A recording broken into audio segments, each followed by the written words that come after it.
साल 1990 सरकारी स्कूल। चिलचिलाती गर्मियों का महीना था।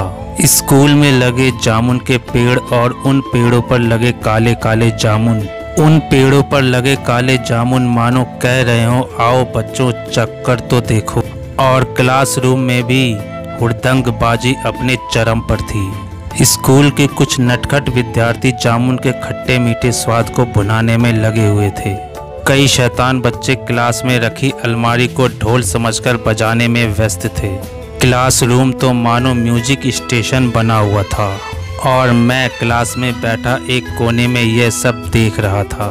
तभी क्लास में मास्टर जी का आगमन हुआ। माहौल एकदम शांत हो गया। मास्टर जी कुर्सी पर बैठते हुए अपने मोटे चश्मे के पीछे से पूरे क्लासरूम को एक झलक देखा। मास्टर जी ने हर बच्चे की हाजिरी लगाना शुरू की। मास्टर जी हर बच्चे का नाम पुकारते गए और हर बच्चा बोलता गया जी गुरुजी। तभी मास्टर जी ने मेरा नाम पुकारा और मैंने कहा जी गुरुजी। मास्टर जी ने चश्मे को नीचे कर कर मुझे देखा और कहा इधर आओ। मैं थोड़ा डरा हुआ था। मास्टर जी के पास गया और बोला जी गुरुजी बोलिए। तभी मास्टर जी बोले तुम्हारी 4 महीने की फीस नहीं आई है, जाओ 4 महीने की फीस लेकर आओ। तभी मास्टर जी मुझे देखते हुए बोले यह क्या तुमने वर्दी भी नहीं पहनी है और तुम्हारे पैरों में जूते भी नहीं हैं। जूते क्या चप्पल भी नहीं है, ऐसे ही स्कूल चले आते हो। मैंने भी बहुत ही सहज लफ्ज़ों में उत्तर दिया मास्टर जी ले लूँगा। मास्टर जी बोले ठीक है ठीक है। तभी मास्टर जी बोले पहले अपने घर से 4 महीने की फीस लेकर आओ। मेरे पास तो जैसे शब्द ही नहीं थे। अब मैं क्या बोलूं, बस जी गुरुजी बोलता हुआ स्कूल से बाहर चला आया। स्कूल से बाहर आते ही गर्मी और तपिश से बुरा हाल था।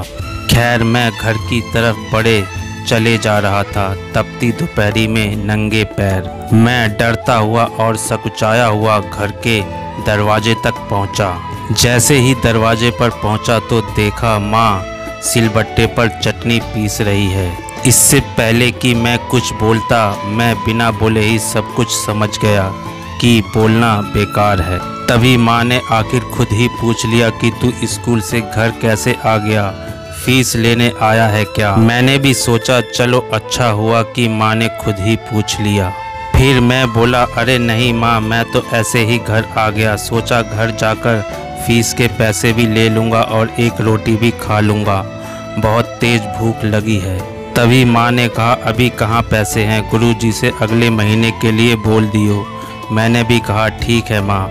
फिर माँ ने मुझे चटनी और रोटी खाने को दिया। मैंने कहा नहीं मुझे चटनी नहीं खानी है। फिर मैंने एक रोटी पर थोड़ी सी चीनी डाली और रोल बनाता हुआ घर से निकल गया।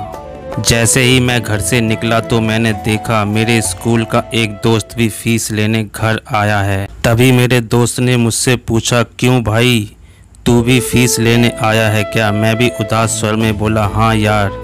फिर मैंने कहा यार फीस के पैसे तो नहीं मिले, अगले महीने दे दूंगा। फिर मेरे दोस्त ने कहा अरे यार बस 1 मिनट रुक जा, मैं अभी अपनी मम्मी से लेकर आता हूँ।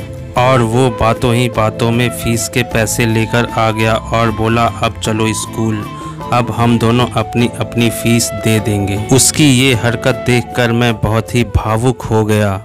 भला ऐसे दोस्त अब कहाँ मिलेंगे जो बिना कुछ कहे सब कुछ समझ जाते हैं। खैर मैं और मेरा दोस्त बातें करते हुए स्कूल की तरफ बढ़ते गए। तभी हम दोनों स्कूल पहुंचकर अपने अपने क्लास की तरफ चले गए, क्योंकि मैं 4th क्लास में पढ़ता था और मेरा दोस्त 5वीं क्लास में। और मैंने अपने दोस्त की मदद से अपनी स्कूल की फीस गुरुजी को दे दी और अपनी जगह पर जाकर बैठ गया। तभी थोड़ी ही देर बाद मेरे दोस्त के गुरुजी ने अपनी क्लास में मुझे बुलवाया और मैं अपने दोस्त के क्लास में जा पहुंचा। तभी मेरे दोस्त के गुरुजी ने कहा क्या तुमने फीस के पैसे इसको दिए हैं, आखिर फीस लेने में इतनी देर क्यों लगाई इसने। ये कहता है कि मुझे फीस के पैसे नहीं मिल रहे थे इसलिए इतनी देर हो गई, तो मैंने अपने दोस्त से मांगे। खैर मैं भी अपने दोस्त के बिना कुछ बोले ही सब कुछ समझ गया। हमारी दोस्ती जो इतनी पक्की थी। मैंने गुरुजी से कहा जी गुरुजी मेरे दोस्त के पास पैसे नहीं थे इसलिए वो लेट हो गया, फिर मैंने इसके स्कूल की फीस इसको दे दिए, इसलिए ये लेट हुआ। गुरुजी बोले ठीक है अब तुम जाओ अपने क्लास में। लेकिन मुझसे रहा नहीं गया, दिल पर एक बोझ सा लग रहा था और छुट्टी के वक्त मैंने गुरुजी से कह दिया, गुरुजी जो मेरे दोस्त ने कहा वह सच नहीं था। सच यह है कि स्कूल की फीस उसने नहीं मैंने दिया था। गुरुजी गलती हो गई, मुझे माफ़ कर दो, आइंदा से ऐसा नहीं होगा। मेरे दोस्त ने डरकर ऐसा कह दिया था। तभी गुरुजी सहज ही बोले, कोई बात नहीं बेटा, मुझे तो पहले ही सब कुछ पता है कि फीस उसने नहीं तुमने लिया था, क्योंकि मैं तुम दोनों की घर की स्थिति जानता हूँ, इसलिए कोई बात नहीं। गुरुजी बोले, तुम दोनों की दोस्ती इतनी पक्की है कि मैं कुछ बोल ही नहीं सकता। तुम दोनों ने जो भी झूठ बोले एक दूसरे के भले के लिए ही बोले, अपनी दोस्ती ऐसे ही कायम रखना। गुरुजी की बातें सुनकर मानो दिल से बहुत बड़ा बोझ उतर गया हो। अब मेरे दोस्त भले ही मेरे पास ना हो, लेकिन मुझे मेरे दोस्तों की बहुत याद आती है। स्कूल के ज़माने की वह अपनी दोस्ती अब शायद किसी से ना हो पाए। दोस्त तो बहुत ही मिलेंगे और बहुत बनेंगे, लेकिन स्कूल के ज़माने की दोस्ती शायद ही किसी से हो पाए। दोस्तों, यह कहानी आपको कहानी जैसी क्यों ना लगे, मुझे तो आप बीती लगती है। आपको हमारी यारी दोस्ती का ज़माना कैसा लगा, कमेंट कर हमें ज़रूर बताएं।